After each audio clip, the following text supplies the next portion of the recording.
Në vitet e fundit të konfliktit, Raichu i tretë i zhvendosi përpjekjet e tij larg nga fronti. Në tunele të fshehura, instalime nëntoksore dhe zona pyjore, grupe inxhinierësh dhe teknikësh filluan të zhvillojnë armë që nuk i ngjanin asgjëje të parë më parë. Qëllimi nuk ishte më përmirësimi i trupave apo automjeteve, por krijimi i mjeteve të afta për të shkatërruar armikun në çast. Shumë nga planet mbeten në letër për shkak të madhësisë, kostos ose pamundësisë së tyre teknike. Disa u provuan, por nuk dhanë rezultate vendimtare. Dokumentet e rikuperuara në fund të luftës treguan deri në çfarë pike u përpoq të fabrikoheshin pajisje të afta për të shkaktuar dëme masive pa paralajmërim paraprak. Cilat ishin sekretet e atyre armëve që donin ta zgjësonin miliona, por dështuan në përpjekje? Silvervogel, avioni që planifikonte të bombardonte nga orbita. Projekti Silvervogel lindi si një përpjekje gjermane për të zhvilluar një bombardues hapësinor gjatë luftës së dytë botërore. Dizajni i tij parashikonte përdorimin e një rampe shtytëse që do të lejonte arritjen e shpejtësive hipersonike, me qëllim lëshimin e bombave mbi objektiva shumë të largët. Mjeti ishte menduar të ngrijej mendimën e një shkale të pjerrët dhe një sistemi shtesë raketor që do të siguronte impulsin fijestar. Pas braktisjes së rampës, aparati duhej të vazhdonte të ngjitej deri në 150 kilometra lartësi, me një nxitim fijestar deri në 20 herë gravitetin. Gjatë kësaj rruge, ai do të hynte në një orbit të pjeshme që do t'i lejonte të planifikonte distanca të gjata, duke prekur atmosferën e toks. Dizajni origjinal specifikonte një trajektore me kërcime të njëpasnjëshme mbi shtresat e larta të ajrit, gjë që zgjaste rrezen e tij potenciale pa pasur nevojë të mbante shtytje të vazhdueshme.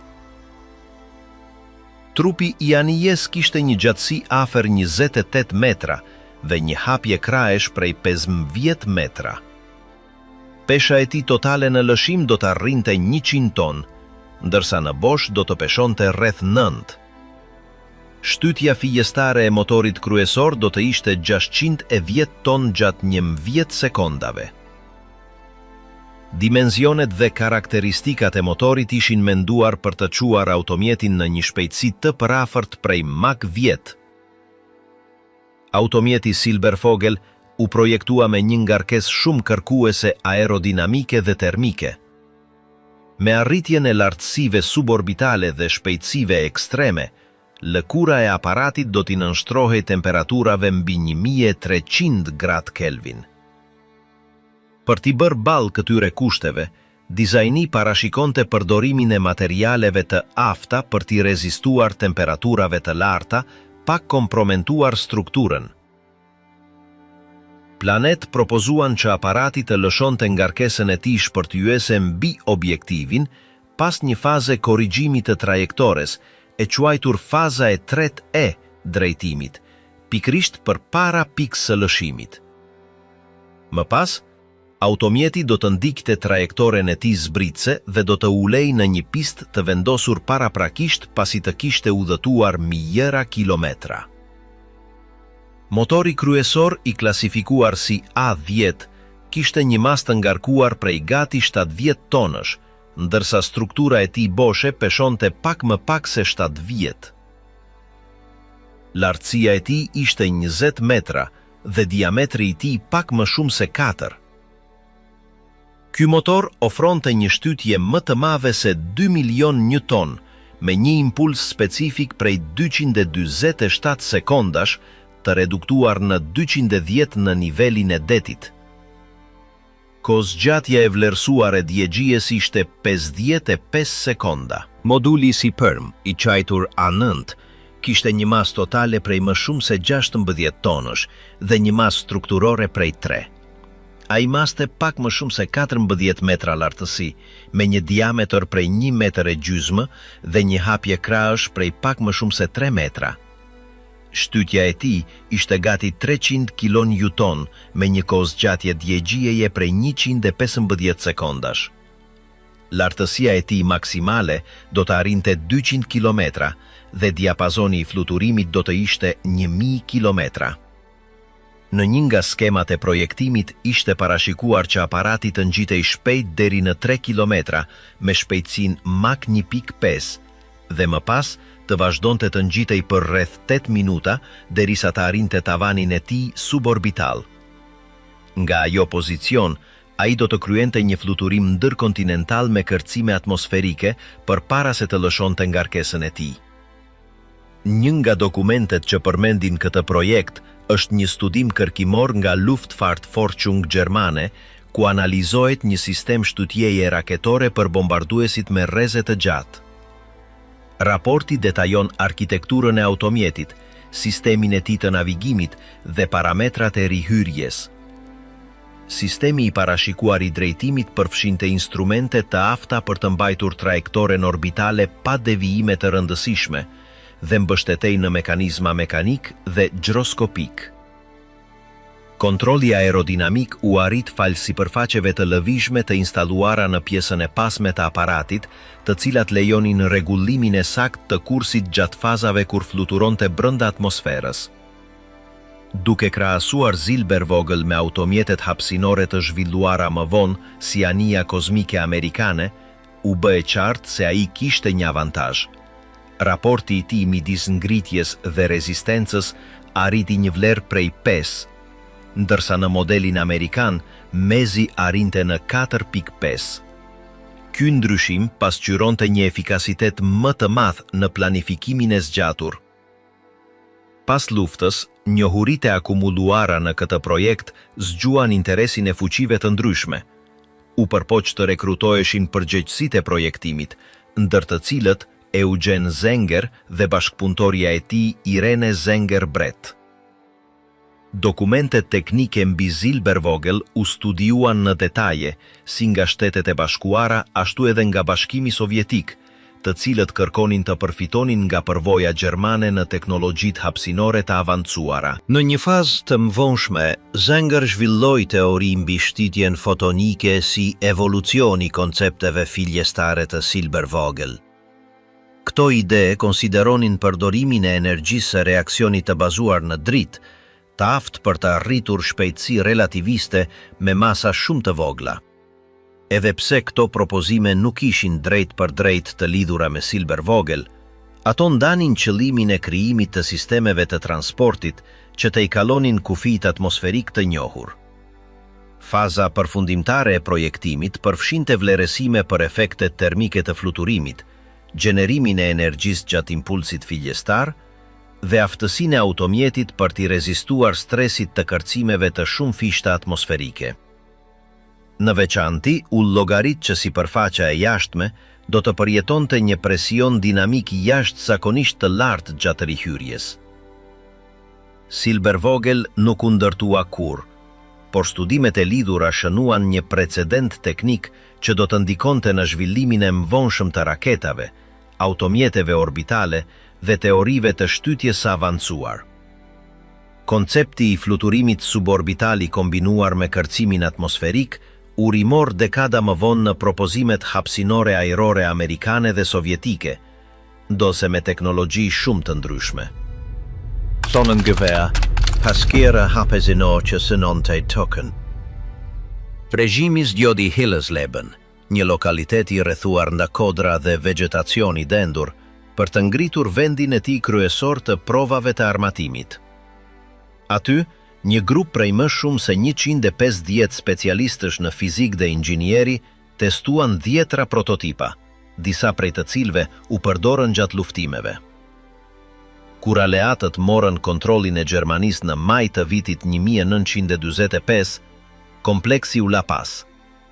Në instalimet e braktisura, ata zbuluan armatim në faza të ndryshme përgatitjeje. Kishte lëshues raketash, mjete të blinduara të përshtatura për të gjuajtur në distanca të mëdha, topa 600 mm dhe shumë pjesë të tjera që ishin gati për t'u implementuar.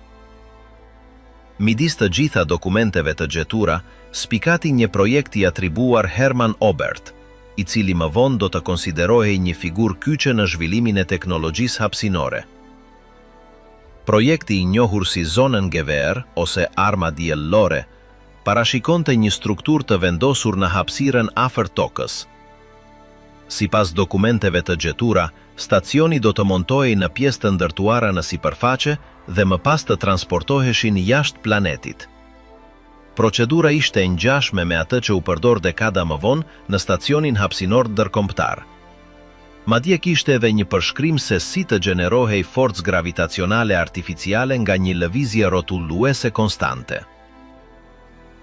Brenda propozimeve të Obert, ajo që tërhoqi më shumë komandat e larta të regjimit ishte krijimi I një reflektori konkav me një diametër të parafort prej 3000 metrash, I aftë për të ridrejtuar dritën diellore të koncentruar drejt një pike specifike në tokë. Ishte një ide që kujtonte në mënyrë të paqartë një parim të atribuar Arkimedit, ku rrezet përdoreshin për të djegur anijet rivale shekuj më parë. Teknikët gjerman, bazuar në llogaritjet e Obert, arritën në përfundimin se vendodhja ideale e pasqyrës do t'ishte në rreth 8200 km lartësi. Përbërja e zgjedhur për sipërfaqen reflektuese do t'ishte natriumi metalik, një material që reflekton në mënyrë efikase dritën dhe që është I zakonshëm në mjedisin natyror.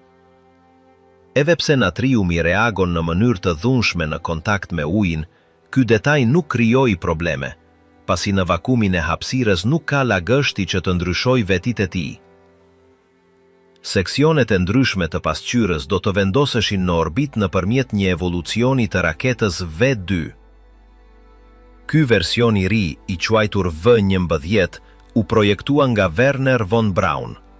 Artefakti do të kishte aftësinë të dërgonte njerëz jashtë planetit dhe, në të njëjtën kohë, do të përdorej si vektor sulmi ndërkontinental, me mundësinë e goditjes në tokën amerikane, ashtu siç kishte bërë V2 mbi territorin britanik. Sistemi I ideuar përfshinte gjithashtu hapësira të brendshme të menduara për të strehuar ekuipazhin. Disa pjesë të projektit mund të duken naive nga një këndvështrim aktual, por në atë periudhë njohurit për kushtet hapësinore ishin minimale. Furnizimi elektrik do të gjenerohej me anë të pajisjeve të ngjashme me dinamo, të cilat do të funksiononin fal rrezatimit diellor. Operatorët do të mbanin këpucë me magnet për të ecur në sipërfaqet e brendshme pa notuar, dhe ajri I frymëmarrjes do të merrej nëpërmjet kulturave. Një plantacion I kontrolluar kungujsh do të thithte dioksidin e karbonit të lëshuar nga ekuipazhi dhe do të lëshonte oksigjen në mënyrë të vazhdueshme. Urdhrat do të dërgoheshin nga baza toksore me anë të sinjaleve të koduara. Pas marrjes, ekipi në orbit do të përdorte një sistem kontrolli për të orientuar pasqyrën drejt një pike në planet. Nuk ishte rrezik sulmi të drejt për drejt kundër strukturës, pasi në atë kohë asnjë forcë nuk ishte mjete për ta shkatëruar atë nga toka. Me hyrjen e forcave aleate në territorin gjerman, të gjitha përgatitjet u braktisën. Është e mundshme që, edhe nëse do të ishte ndërtuar, përqendrimi I dritës së projektuar do të shpërndahej gjatë kalimit nëpër atmosferë, duke e reduktuar efektin e tij në një shkëlqim të thjeshtë në horizont. Disa ekspertë të përfshirë në këtë skemë, duke përfshirë Obert dhe von Braun, u dërguan më pas në Shtetet e Bashkuara. Aty ata vazhduan me zhvillimet e tyre në shtitjen hapësinore. Në mënyrë paradoksale, e njëjta teknologji që ishte përdorur për të shkatëruar qytete si Londra, u kthie më pas në bazën e automjetit Saturn P, I cili bëri të mundur uljen e astronautëve të programit Apollo. U-390, anija që preku bregun e Shteteve të Bashkuara. U-390 ishte një modifikim I modeleve të mëparshme, I zgjeruar me seksione të shtuara në krah dhe në trup.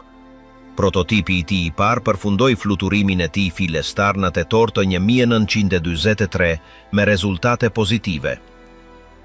Si rezultati këtij suksesi, Ministria e Ajrit kërkoi prodhimin e 26 njësive në emërtimin U-390 A1. Prodhimi nuk përparoi, pasi programi u anullua së bashku me atë të U-290 rreth mesit të 1944. U planifikuan gjithashtu versione të destinuara për patrullimin detar dhe bombardim. Modeli i vëzhgjimit mori emrin Ju-390B, ndërsa bombarduesi u emërtua Ju-390C. Ky verzion i fundit në teori mund të transportonte një gjuajtës të vogël me 328 si mbrojtje montuar. Ka të dhëna të provave me Ju-390 duke transportuar një bombë të drejtuar kundër anije të tipit Fritz X. Nga të dy prototipat e ndërtuar, i pari mori kodin GH+UK dhe u lidhi me njësin FAGR5. Disa dëshmi tregojnë se edhe i dyti arriti të fluturonte.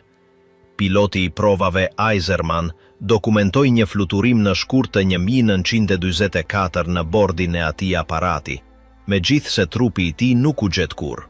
Fotografitë e mbijetuara të dy modeleve në ajër mbështesin hipotezën se të dy ishin funksional në fazën e provës.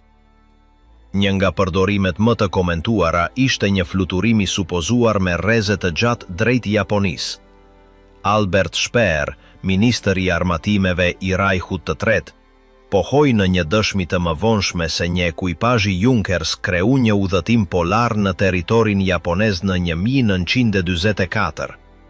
Ky operacion, nëse ndodhi, nuk u mbështet nga dokumentacioni teknik, por nga kujtime personale. Përsa i përket dizajnit të tij teknik, Ju-390V1 kishte një ekuipazh prej 10 personash. Gjatësia e tij ishte 34 metra, me një hapje krahash prej më shumë se 55 metra dhe te gati 7 metra lartësi. Sipërfaqja totale e krave arriti 254 metra katror. Në bosh, aparati peshonte 39 tonë gjysmë dhe me ngarkesë totale mund të arrinte të kalonte 75 tonë. Ai kishte 6 motor radial BMW 801D, secili me 14 cilindra dhe një fuqi më të madhe se 1200 kW. Përsa i përket performancës, ky prototip arriti një shpejtësi maksimale prej 505 km/h. Ai kishte një diapazon luftarak të vlerësuar në 9700 km dhe një tavan operimi prej 6000 metrash. Ngarkesa e tij krahore ishte 209 kg për metër katror dhe raporti fuqi-pesh ishte 0.17. Armatimi mbrojtës përbëhej nga 2 mitraloz MG131 me 13 mm në anët, 2 të njëjtit tip në gondolën e parë, një top MG151 20 me 20 mm në bisht dhe 2 topa të tjerë të njëjtë të shpërdar në turela dorsale. Përveç kësaj, avioni përfshinte një radar FUG-200 Hohentville për navigim dhe zbulim. Ju-390 nuk kaloi kurrë fazën e zhvillimit. Pavarësisht qëllimeve për ta kthyer atë në një bombardues me rreze të gjatë, patrullues oqeanik ose transport strategjik, asnjë shembull nuk u prodhua në seri. Historia e tij mbeti e kufizuar në prova eksperimentale, hipoteza fluturimesh speciale dhe regjistrime të shpërdara. Projekti përfundoi i arkivuar së bashku me dizajne të tjera që kërkonin të zgjeronin aftësinë ajrore të Rajhut të Tretë, pa arritur implementimin e tyre efektiv.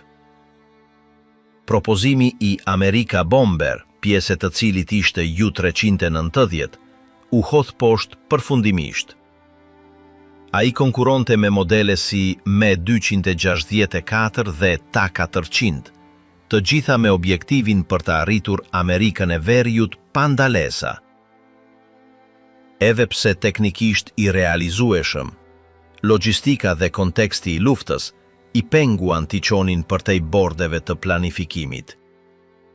Ju-390, si konkurentët e tij, u reduktua në imaze, plane dhe dëshmi të izoluara që e mbajtën gjallë si një nga gjigantët që nuk arritën kur të luftonin.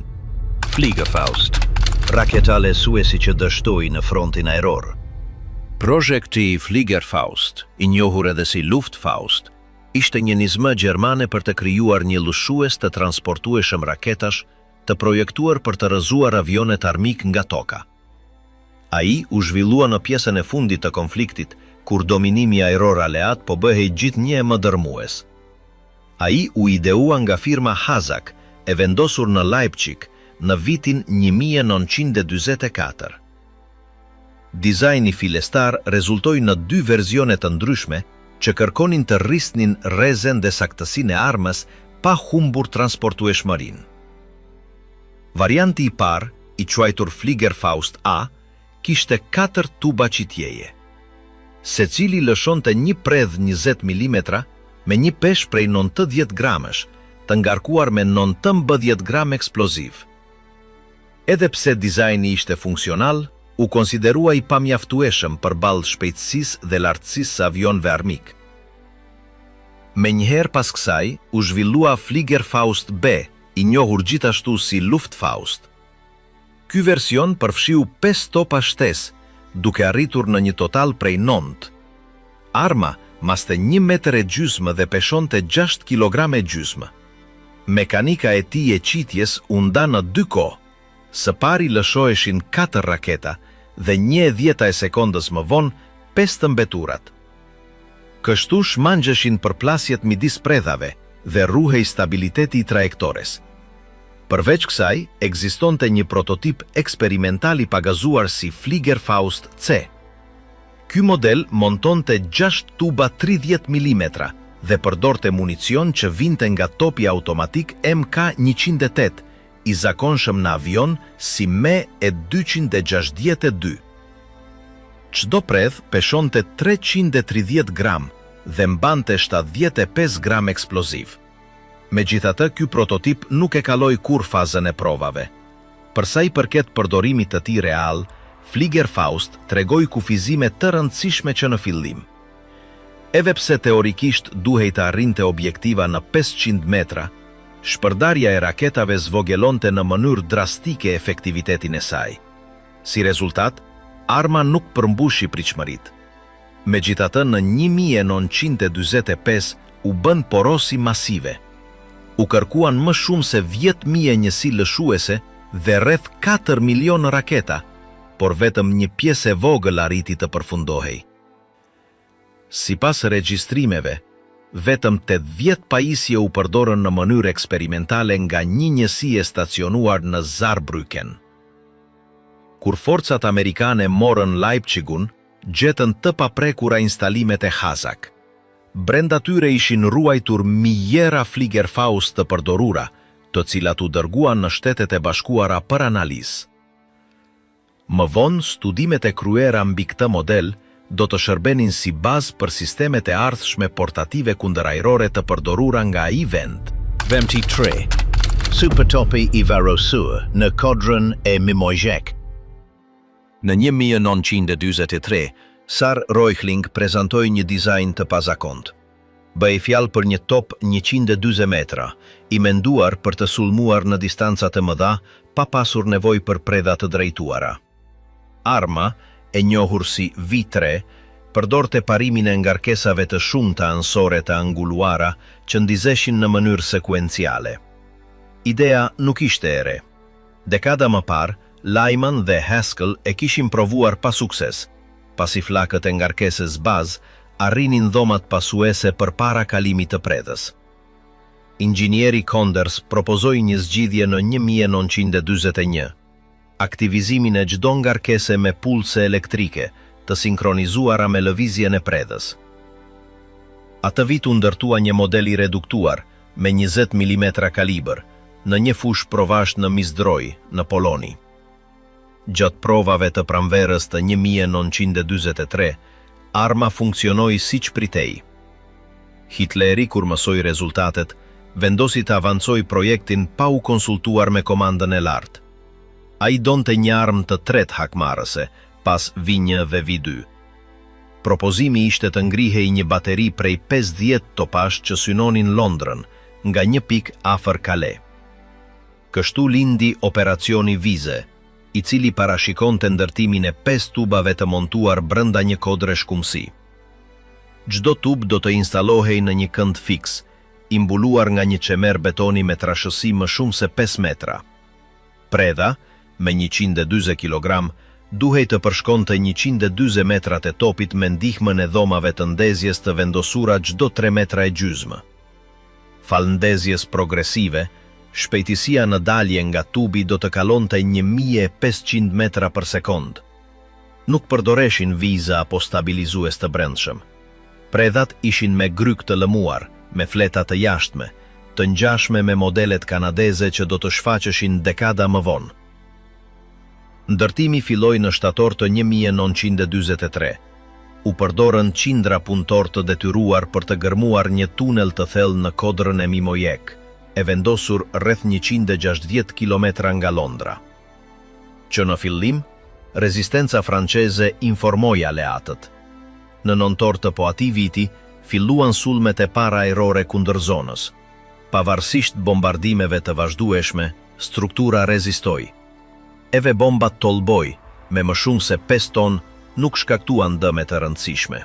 Por më 6 korrik të 1944, 3 prej tyre arritën të depërtonin në hyrjet e puseve. Ato depërtuan 30 metra deri në nivelin e poshtëm. Shpërthimi vrau 10 punëtor dhe paralizoi avancimin e punës. Komanda aleate nuk ishte në dijeni të rezultatit të atij sulmi. Për këtë arsye, ata aktivizuan plane të tjera. Një prej tyre ishte projekti Afrodita. Ai konsistonte në kthimin e bombarduesve B-11 ose B-24 në raketa të kontrolluara me radio. 2 pilot do të ngriheshin me aparatin të ngarkuar me 10 ton eksploziv. Pasi të ishin në fluturim, ata do të hidheshin me parashut dhe një avion tjetër do të drejtonte aparatin drejt objektivit. Megjithatë, provat rezultuan katastrofike. Projekti u anulua në gusht pas disa aksidenteve, duke përfshirë vdekjen e Joseph P. Kennedy Jr., vëllait të presidentit të ardhshëm të Shteteve të Bashkuara. Pak më vonë, trupat britanike po përparonin drejt veriut të Francës. Në fund të gushtit, gjermanët braktisën kompleksin e Mimojek pa e vënë në funksionim. Asnjë nga supertopat nuk arriti të gjuante kundër Londrës. Në dhjetor, u provua të ripërdorej koncepti me versione të reduktuara. U ndërtuan 2 njësi 45 metra të gjata në Antwerp dhe Luxemburg. Objektivi ishte të mbështetej ofensiva e Arden, por performanca ishte e ulët, mezi u kryen disa të shtëna dhe nuk u regjistruan dëme të rëndësishme. Sistemi V3, pavarësisht qasjes së tij teknike origjinale, përfundoi duke qenë i papërdorshëm. Vështirësitë për ta prodhuar në shkallë të gjerë, kostoja e tij e lartë dhe ekspozimi ndaj sulmeve ajrore penguan avancimin e tij operacional. Më 9 maj të 1945, instalimet e Mimojek u shkatëruan nga trupat britanike, duke mbyllur përfundimisht strukturën. Ajo armë, e ideuar si një ofensive drejt për drejt kundër Londrës, beti e varosur mes rënojave pa u gjuajtur. Eve pse nuk u përdor kurrë në luftime, shërbeu si një shembull i llojit të zgjidhjeve ekstreme që regjimi shtynte gjatë fazës së tij përfundimtare. Pjesa më e madhe e prodhuar gjatë luftës u reduktua në një projekt të inerte, një pasqyrimi një strategjie që i dha përparësi spektakolaritetit mbi aplikimin praktik. Die Glocke, eksperimenti me sekreti Rajhut të tretë.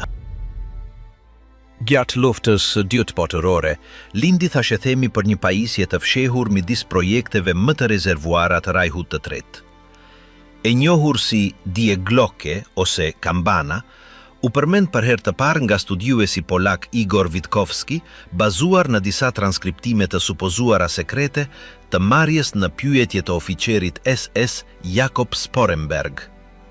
Witkowski siguronte se në 1997, një kontakt i shërbimit sekret polak i kishte lejuar të kishte qasje, në mënyrë të kufizuar, në dokumente konfidenciale të lidhura me armët eksperimentale gjermane. Ai nuk mundi të bënte kopje as të ruante originalet, vetëm të merrte shënime. Vite më vonë, kjo histori arriti një përhapje më të madhe, pasi u rimor nga gazetari britanik Nick Cook, i cili e përfshiu atë në veprën e tij mbi teknologjitë e avancuara të regjimit nazist.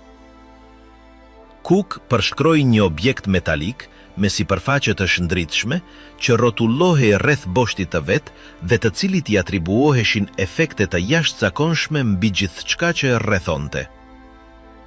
Disa arritën ta lidhnin atë me fenomene të antigravitetit ose me një burim energjie ende të panjohur.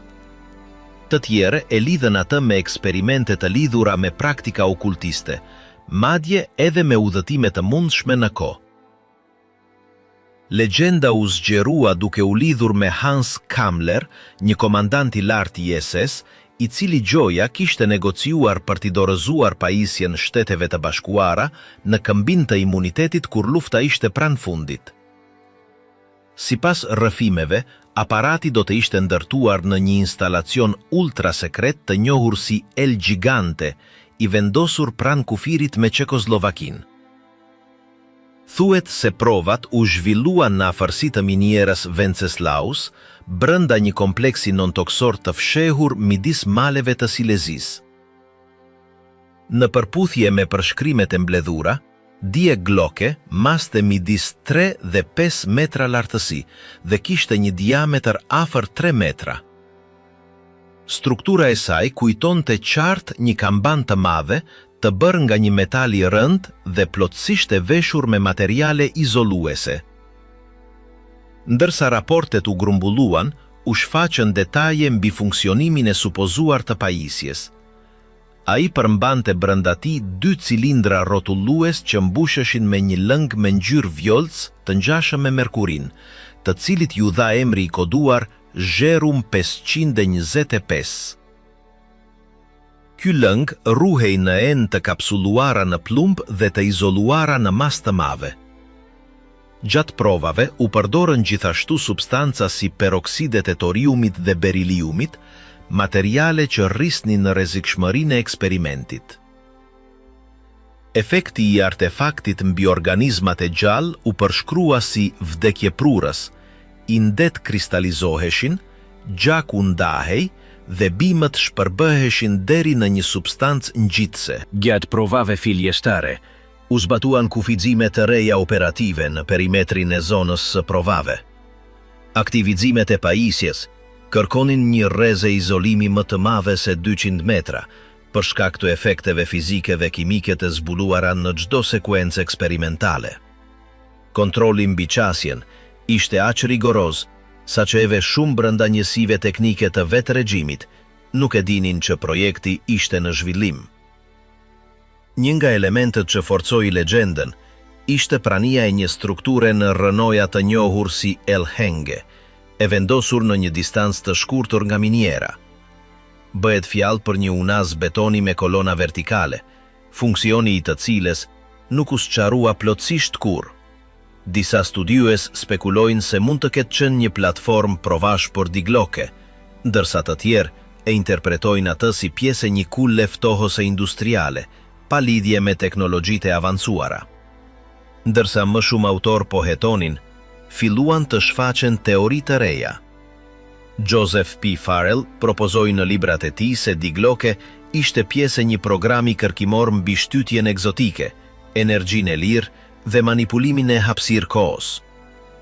Harry Stevens, nga ana e tij, identifikoi lëngun vjollc si një përbërje të jodurit të merkurit, apo edhe merkur të kuq, për shkak të vetive të tij të pazakonta. Të tjerë sugjeruan se artefakti funksiononte si një lloj lente kohore, e aftë për të projektuar imazhe të së kaluarës përmes një pasqyre konkave të instaluar në pjesën e sipërme të tij. Ky rrëfim ju atribua shkencëtarit Otto Czerny, i cili do ta kishte shpërdar këtë informacion në dekadën e viteve 60. Me rënien e Rajhut të Tretë, fati përfundimtar i Die Glocke u bë një mister. Witkowski insinuoi se mund të ishte transferuar në Amerikën e Jugut, në një nga enklavat pro-naziste që operuan në rajon gjatë pasluftës. Cook, në të kundërt, pohoi se ju dorëzua amerikanëve si pjesë e marrëveshjeve sekrete të promovuara nga Kammler. Një hipotezë tjetër më e guximshme pohon se Die Glocke do të ishte e lidhur me incidentin UFO të Kecksburg në 1965, në të cilin do të ishte rikuperuar një objekt metalik në formë kambane me mbishkrime të panjohura. Kjo teori u riprodua më vonë nga programe televizive të përqendruara në konspiracione dhe teknologji të fshehur. Ekziston gjithashtu mundësia që pajisja të mos ketë dalë kurrë nga kompleksi nëntoksori de Rize, duke mbetur e fshehur midis tuneleve të shembura ose e varrosur nën rënoja. Edhe pse disa dëshmi të ushtarëve dhe teknikëve të SS sugjerojnë se element të caktuar të projektit mbijetuan, nuk ka prova fizike përfundimtare që mbështesin ekzistencën e tij. Gjithashtu, nuk janë gjetur dokumente zyrtare të verifikueshme që konfirmojnë autenticitetin e transkriptimeve origjinale të përmendura nga Vitkovski. Pavarësisht dyshimeve, Die Glocke vazhdon të tërheqë interesin e studiuesve dhe entuziastëve të teorive alternative. Për disa, përfaqëson një simbol të asaj se sa larg mund të shkonte ambicia teknologjike e regjimit nazist. Për të tjerët, është thjesht një mit i lindur nga kaosi dhe sekretizimi që mbështoli vitet e fundit të konfliktit. Gjatë dekadave, historia e saj është përshtatur, riinterpretuar dhe përzier me element të fantashkencës, gjë që e bën edhe më të vështirë ndarjen e spekulimeve nga realiteti. Rënojat e de Rize vazhdojnë të qëndrojnë, të vizituara nga kureshtar, historian dhe konspiracionist. Atje, midis tuneleve të gërmuara në shkëmb, strukturave të braktisura të betonit dhe mbetjeve të korroduara nga koha, disa besojnë se ende qëndron i fshehur sekreti më i jashtëzakonshëm i Gjermanisë naziste. Për sa kohë nuk do të gjendet prove prekshme, Die Glocke do të vazhdoj të lundroj midis mitit dhe realitetit, si një paralajmërim i asaj që ndodh kur shkenca dhe pushteti kryqëzohen pa kufi. E100, tanku kolosal që nuk hyri kurrë në luftim.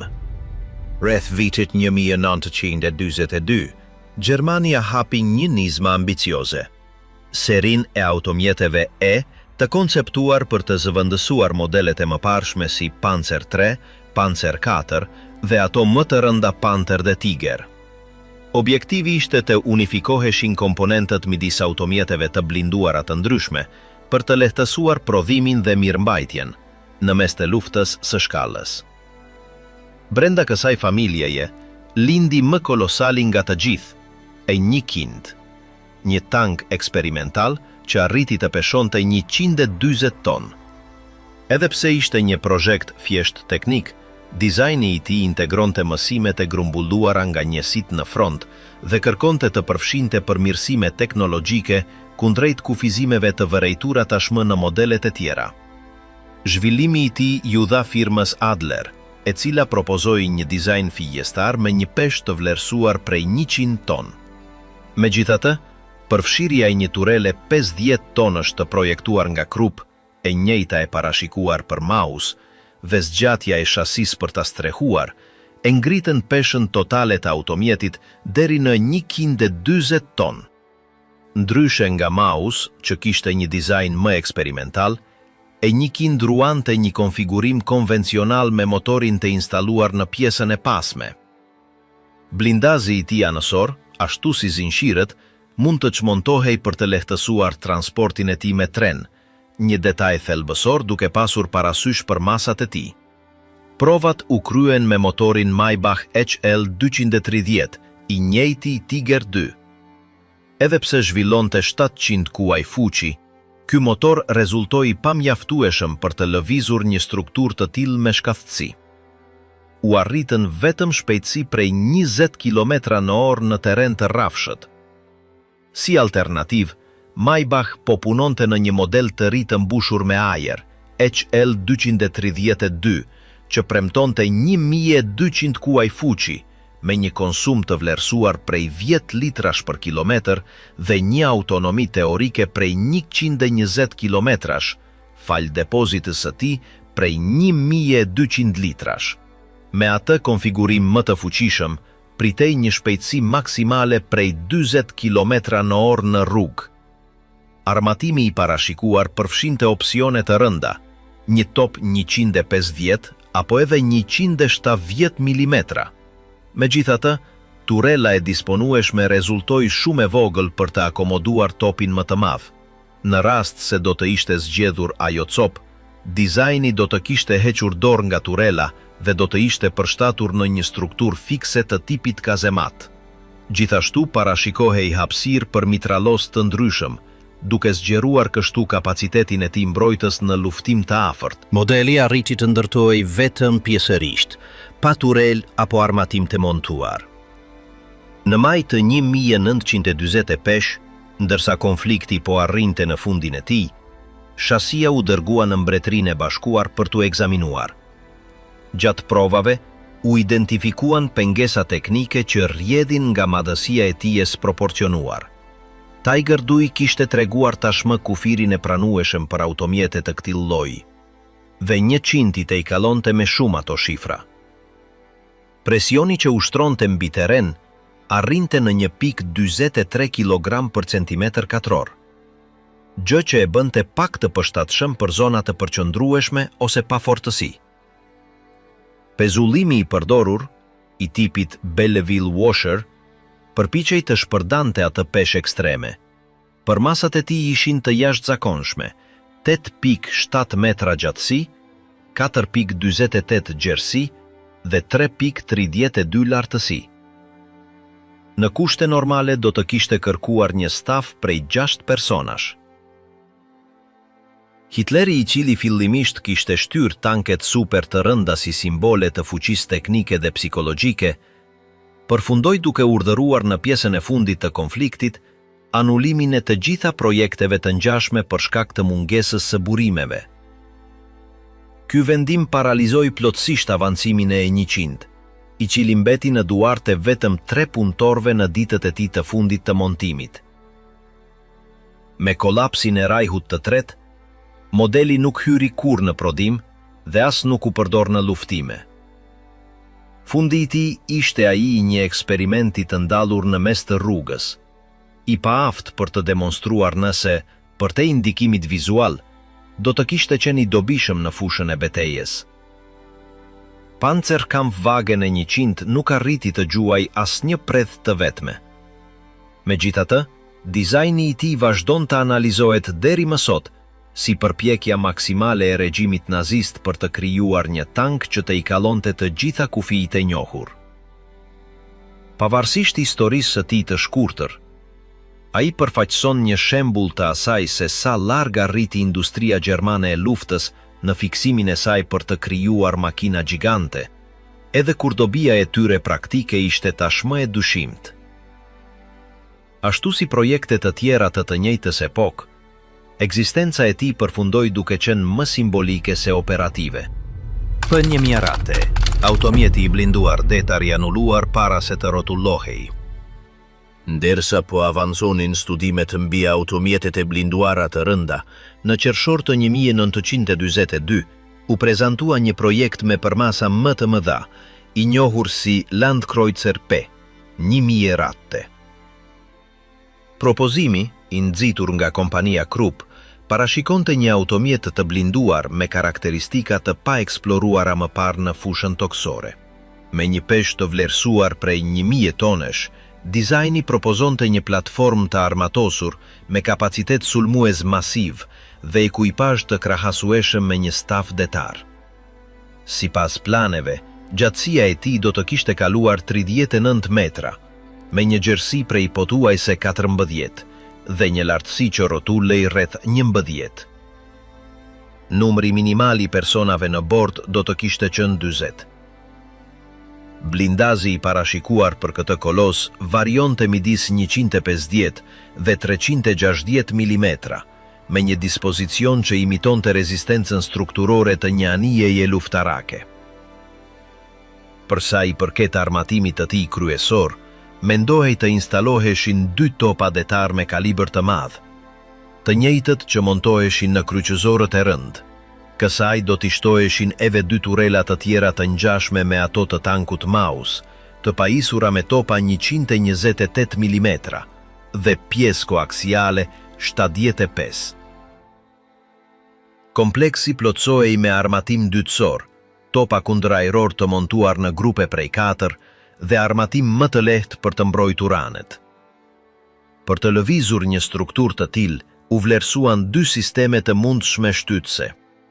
Një nga opsionet ishte përdorimi i 2 motorëve të projektuar fillimisht për nëndetse, me një fuqi totale që mund të arrinte 17.000 kuaj fuqi. Opsioni tjetër ishte edhe më ambicioz. Kombinimi i 8 motorëve që vinin nga anije të shpejta, gjë që do të gjeneronte një fuqi totale prej rreth 16.000 kuajsh. Me këtë kapacitet, vlerësohej se automjeti mund të arrinte një shpejtësi prej 40 km/h në kushtet më të mira. Sidoqoftë, gjithçka mbeti në letër.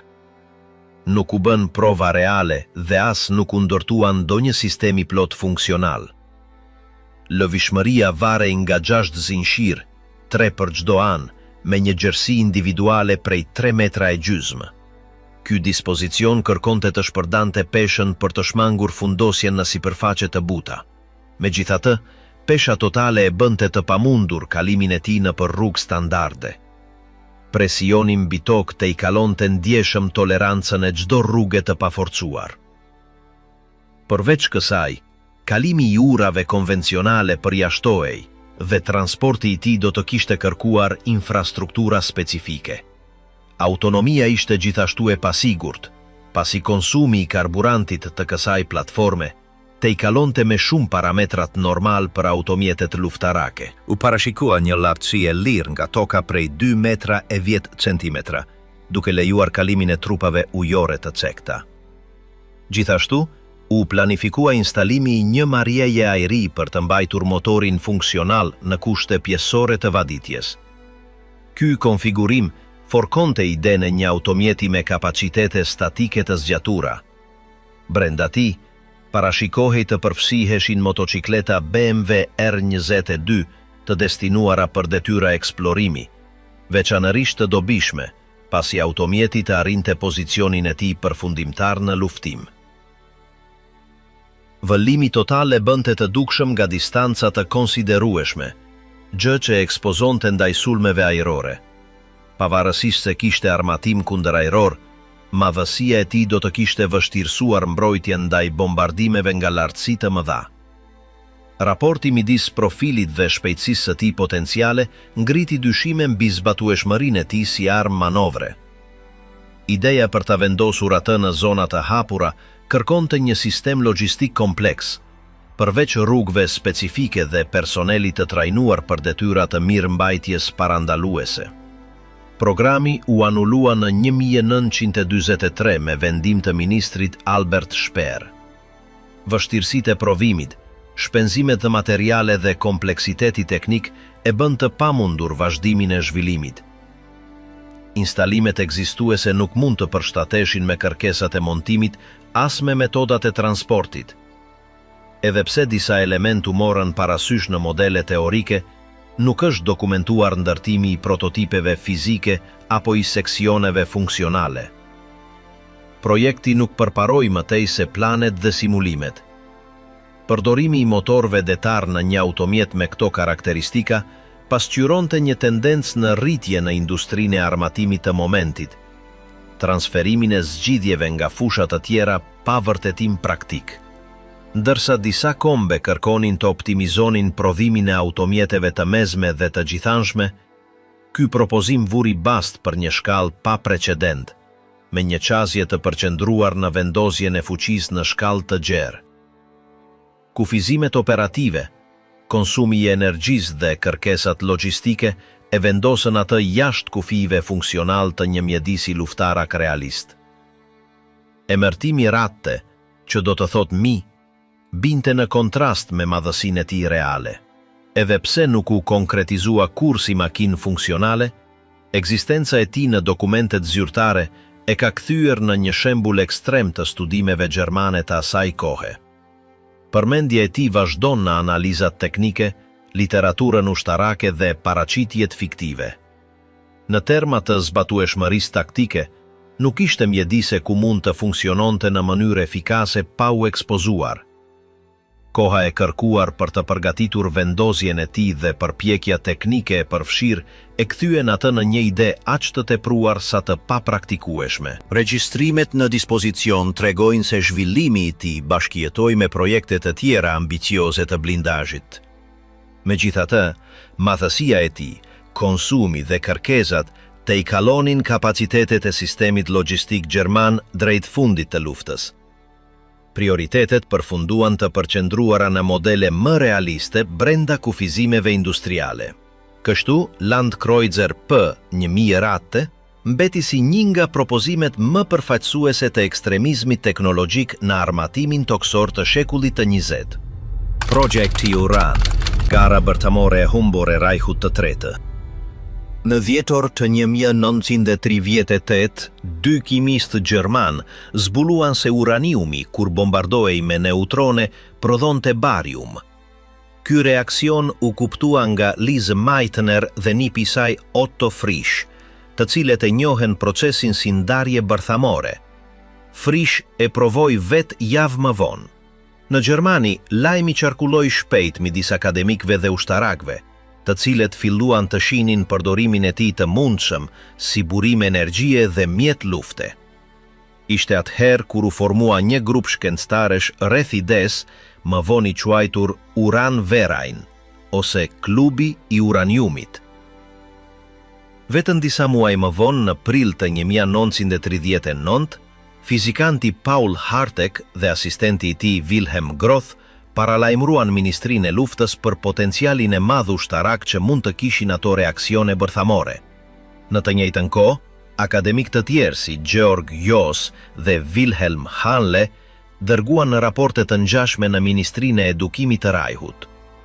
Pak më vonë, një ekip i vogël jo formal, i formuar nga Joos, Hanle, Manfof dhe disa të tjerë, filloi të punojë në qytetin e Göttingës. Edhe pse të gjithë ishin shumë entuziast, hetimet e tyre u ndërpren kur u mobilizuan me fillimin e luftës në Evropë. Kjo ishte përpjekja e parë, edhe pse ende e kufizuar, për të eksploruar përdorimin e energjisë bërthamore brenda Rajhut të Tretë. Zyrtarisht, ky grup njihej me një emër teknik të gjatë dhe kompleks në gjermanisht, por përfundoi duke u lënë në hije nga verzioni më i strukturuar që do të vinte më pas. Kjo përpjekje e re u quajt thjesht projekti Uran. Nën kontrollin e drejt për drejt të ushtrisë gjermane, kjo nismë ushtri për 6 vjet me objektivin e aplikimit të atyre njohurive për të ndërtuar një armë atomike. Edhe pse në thelb ndante të njëjtën motivim si projekti Manhattan që po zhvillonin Shtetet e Bashkuara, evolucioni i tij ishte shumë i ndryshëm. Ndryshe nga qasja e centralizuar e aleatëve, përpjekja gjermane mbeti e shpërdar midis ekipeve të ndryshme, disa me qëllime rreptësisht ushtarake dhe të tjerë të orientuar drejt përdorimeve energjetike. Këto dek funksiononin në mbikëqyrjen e Reichspost, sistemi postar që, në regjimin nazist, kishte gjithashtu atribute teknologjike dhe shkencore. Projekti, pavarësisht se financohej nga shteti, nuk u trajtua kur si prioritet absolut. Një nga pengezat kryesore teknike ishte vështirësia për të marrë materiale kritike, si uji i rënd, thelbësor për reaktorët. Kjo substancë prodhohej kryesisht në Norvegji, në një impiant që ishte objektivi vazhdueshëm i operacioneve aleate. Instalimet u sabotuan disa herë dhe në një nga episodet më të njohura, komandot aleate interceptuan ngarkesën e fundit të disponueshme, duke penguar përdorimin e saj nga gjermanët. Ndërkohë, ekipi i udhëhequr nga Werner Heisenberg dhe të tjerë, po përpiqej të projektonte një reaktor funksional në pika të ndryshme të vendit. Një nga më të njohurit ishte ai i Haigerloch, një strukturë nëntoksore ku montua një pirg bërthamor eksperimental i bërë me uranium në formë kubash metalik. Pavarësisht përpjekjes së investuar, ajo strukturë nuk arriti kur të prodhonte një reakcion zinshir të vetëm mbështetur. Paralelisht, fizikantë të tjerë si Kurt Dibner dhe Walter Gerlach punonin veçmas në linja të ngjashme. Mungesa e koordinimit, rivalitetet personale dhe ndryshimet metodologjike dobësuan përparimet. Ndërsa lufta përparonte dhe burimet ishin të pakta, zhvillimi i Uran projekt po humbiste fuqinë. Prioritetet e komandës së lartë naziste përqendroheshin në armë të tjera që ofronin rezultate më të menjëhershme, si raketat V2 ose tanket e rënda. Edhe pse Albert Speer dhe Hermann Göring ishin nxitës të projektit në momente të caktuara, mungesa e rezultateve të prekshme bëri që mbështetja e tyre të bëhej e ndërprerë. Ndarja bërthamore ishte komplekse, e shtrenjtë dhe e vonuar për një regjim që po fillonte të humbiste kontrollin e konfliktit. Kur ra Berlini, në maj të 1945, aleatët ishin tashmë në dijeni të ekzistencës së të ashtucuajturit projekti Uran. Deri atëherë, ata kishin vënë në lëvizje operacionin Alsos, një mision i krijuar për të mbledhur informacion dhe materiale të lidhura me programin bërthamor gjerman. Në atë fazë përfundimtare, disa shkencëtar të njohur si Otto Hahn, Werner Heisenberg, Walter Gerlach dhe të tjerë u kapën dhe u transferuan në Angli. Atje u vendosën në një rezidencë të njohur si Farm Hall, ku bizedat e tyre regjistroheshin fshehurazi me qëllim zbulimin e asaj se sa dinin realisht për prodhimin e armëve bërthamore. Amerikanët nga ana e tyre konfiskuan sasi të mëdha uraniumi të pasuruar dhe materiale të tjera thelbësore. Ndërkohë, edhe sovjetikët vepronin. Shërbimi sekret i Stalinit organizoi komando speciale me urdhra të drejtë për drejtë nga Lavrenti Beria, me objektivin e sigurimit të çdo mbetjeje të dobishme të projektit dhe kapjen e ekspertëve gjerman. Generali Andrei Juruljov ishte ai që mbikëqyri atë operacion, i cili u lejoi atyre të merrnin disa qindra kilogram uranium metalik, ton oksidesh dhe disa litra ujë të rënd.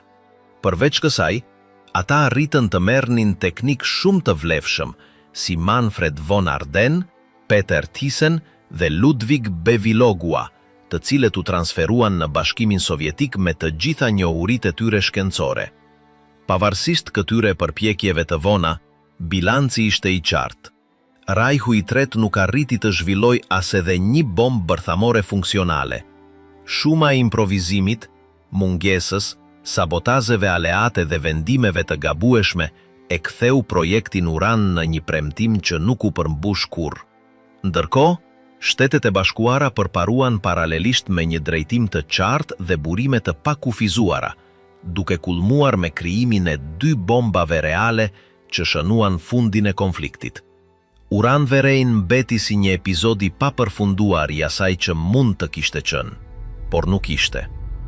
Torpedo T-50, preva e drejtuar nga zëri. Ndërsa lufta në Atlantik bëhej më intensive, të dyja palët kërkonin mënyra për të fituar avantazh në luftimet në ujore, të cilat zhvilloheshin pothuajse në errësirë totale. Në 1943, Gjermania befasoi duke vendosur torpedon e saj të parë të aftë për t'u drejtuar nga zëri. Modeli i parë eksperimental u provua në nëndetse të ndryshme, edhe pse faza e tij e provës ishte e shkurtër dhe nuk kaloi në prodhim masiv. Megjithatë, hapi derën për zhvillimin e një versioni të përmirësuar, të njohur nga ekuipazhet si Zaunkönig. Kjo torpedo e re kishte një aftësi revolucionare. Zbulonte zhurmën e motorëve dhe helikave të anijeve armike dhe drejtohej automatikisht drejt burimit të zërit derisa të godiste. Për herë të parë, predha nuk kishte nevojë të drejtohej manualisht. Ishte e aftë të identifikonte objektivin e saj dhe ta ndiqte vetë, duke ndryshuar plotësisht logjikën e luftimit në ndet.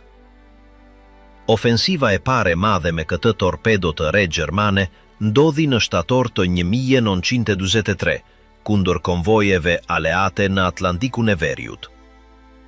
Rrezja e saj ishte rreth 300 metra, më shumë se e mjaftueshme për të goditur anijet shoqëruese ose tregtare përpara se të mund të reagonin. Efekti ishte i menjëhershëm. Nëndetëset e Rajhut të tretë nuk gjuanin më në errësirë, por lëshonin një predh të aftë për të ndjekur objektivin dhe për të rregulluar trajektoren e saj sipas zërit që kapte në ujë.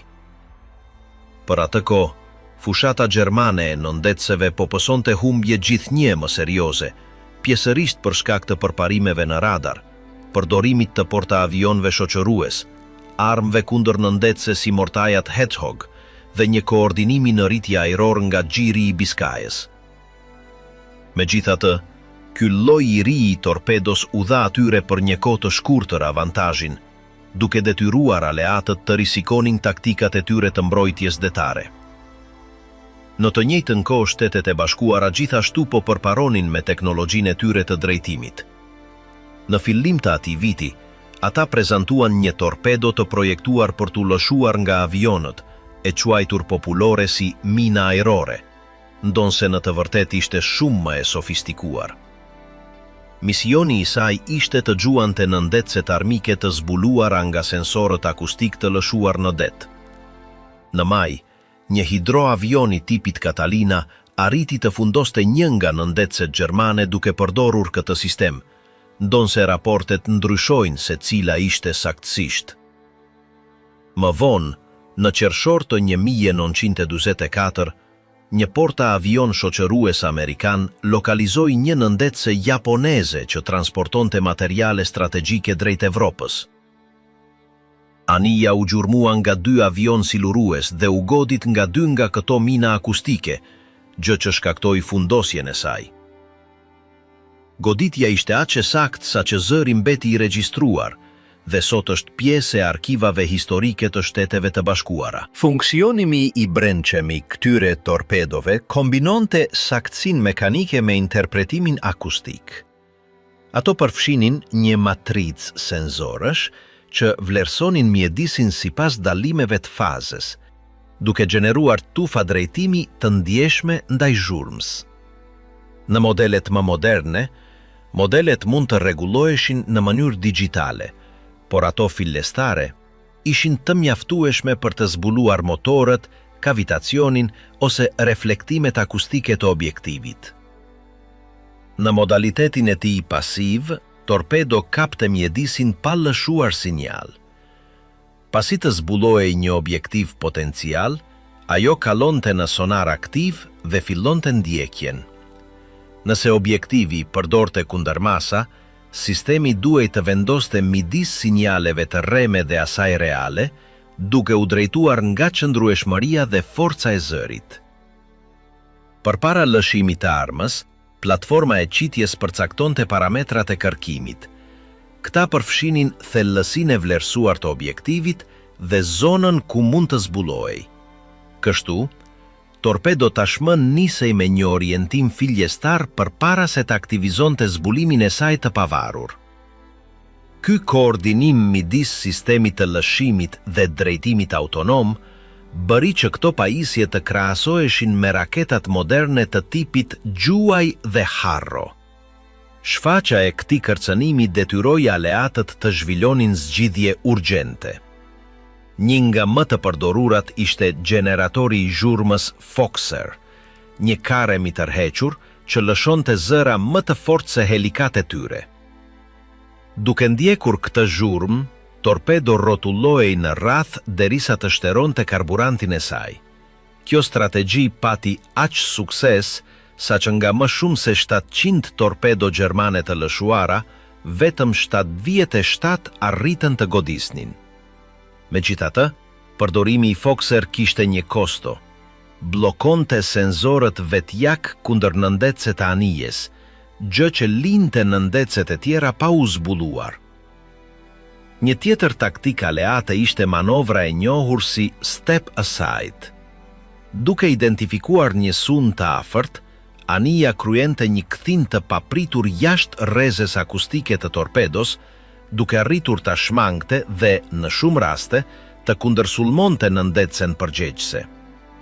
Këto zgjidhje të kombinuara përmbysën sërish avantazhin teknologjik dhe nëndetëset gjermane ishin përsëri në dizavantazh operacional drejt fundit të 1944. Në frontin sovjetik, mbetjet e U-250 i fundosur në ujëra të cekta, lejuan në rikuperimin e torpedove gjermane të papraprekura. Ky zbulim, së bashku me kapjen e U-505 nga Shtetet e Bashkuara, u ofroi fuqive aleate mundësin për të egzaminuar thellësisht teknologjinë armike.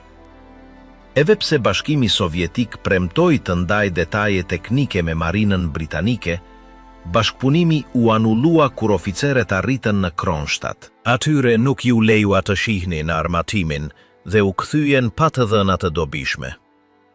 Pas luftës, shumë marina në botë filluan të përfshinin sisteme të ngjashme. Qysh në dekadën e 1960, Marina e Shteteve të Bashkuara zhvilloi një karem të njohur si Nixi. Bëhej fjalë për një pajisje të tërhequr nga anijet, që lëshonte sinjale akustike të dizajnuara për të ngatëruar torpedot e drejtuara nga zëri. Në vend që të drejtohej drejt anijes reale, predha përfundonte duke ndjekur këtë zhurmë artificiale. Me kalimin e kohës, sistemi u përmirësua dhe u shfaqen versione më të avancuara, si një që përdoret ende në ditët e sotme. Sidoqoftë, logjika mbetet e njëjtë. Të arrihet që torpedo të devijoj duke ndjekur diçka që t'i ngëllon më fort se objektivi real. Koncepti akustik mbetet i vlefshëm në torpedot moderne, edhe pse me përmirësime thelbësore. Aftësia për të daluar midis llojeve të ndryshme të sinjalit, edhe në mjedise të zhurmshme, lejon që pajisjet e reja të funksionojnë me saktësi më të madhe.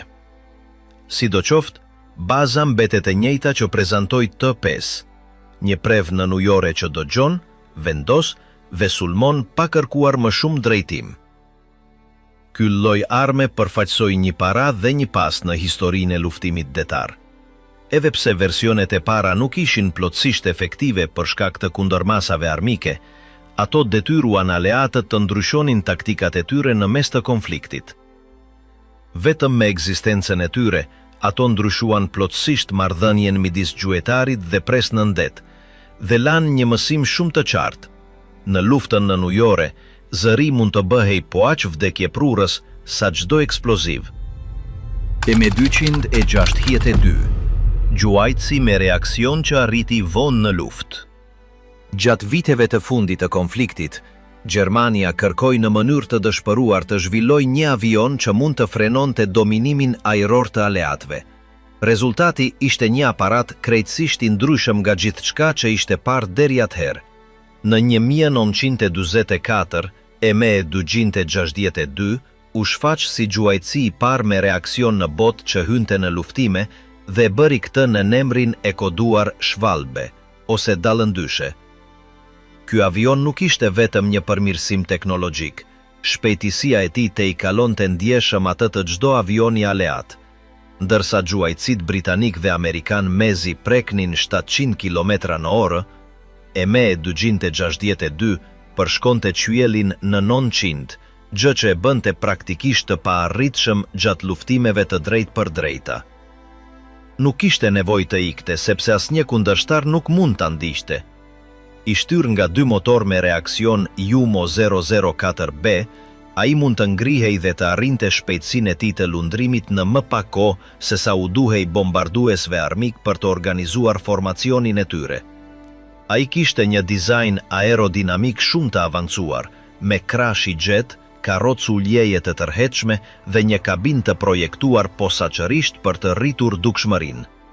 Trupi i tij i hollë dhe i zgjatur jo vetëm që e bënte elegant, por edhe jashtëzakonisht funksional. Për sa i përket armatimit, gjithashtu nuk kalonte pa u vënë re. Ishte i pajisur me 4 topa automatik MK108 me 30 mm të vendosur në pjesën e përparme. Ajo fuqi zjarri ishte mjaftueshme për të rrëzuar një bombardues të rënd me vetëm disa rafale. Disa modele arritën të përfshinin edhe raketa Air R4M, të afta për të goditur formacione të plota avionesh nga një distancë e sigurt. Për herë të parë Gjermania kishte në duart e saj një armë ajrore që jo vetëm ishte revolucionare në teori, por edhe vdekjeprurëse në praktik. Raportet e luftimit konfirmuan superioritetin e tij. Njësit që arrinin të ngriheshin dhe të hynin në aksion, regjistronin një numër të lartë të rrëzimesh pa pësuar pothuajse asnjë humbje. Në përleshjet e drejt për drejta, pilotët aleat pranonin se nuk mund të përputheshin me shpejtësinë, manovrueshmërinë apo aftësinë e tij sulmuese. Gjatë kohës së tij të shkurtër operacional, Me-262 arriti të rrëzonte më shumë se 500 avion armik. Asnjë model tjetër gjerman i asaj periudhe nuk arriti një performancë të tillë me aq pak njësi të vendosura. Pavarësisht kësaj, avioni i ri nuk do të arrinte të ndryshonte rrjevën e konfliktit. Zhvillimi i tij kishte filluar vite më parë, por nuk ishte deri në 1944 kur u autorizua përdorimi i tij në luftime. Deri atëherë, kushtet ishin shumë të ndryshme. Luftwaffe ishte në tërheqje, me mungesë pilotësh të trajnuar dhe me baza ajrore në kërcënim të vazhdueshëm të bombardimit. Karburanti ishte i kufizuar dhe punishtet nuk mund të mbanin një prodhim të vazhdueshëm për shkak të sulmeve aleate. Vetë vendimi i Hitlerit ndikoi negativisht në vendosjen e avionit.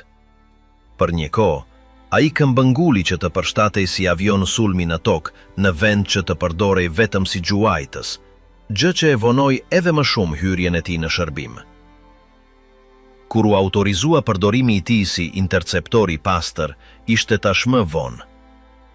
Fabrikat po sulmoheshin, burimet ishin të pakta dhe pilotët me përvojë ishin në mungesë. Shumë nga ata që pilotuan Me-262 e bënin këtë pa marrë trajnim të mjaftueshëm për të manovruar një avion me ato karakteristika.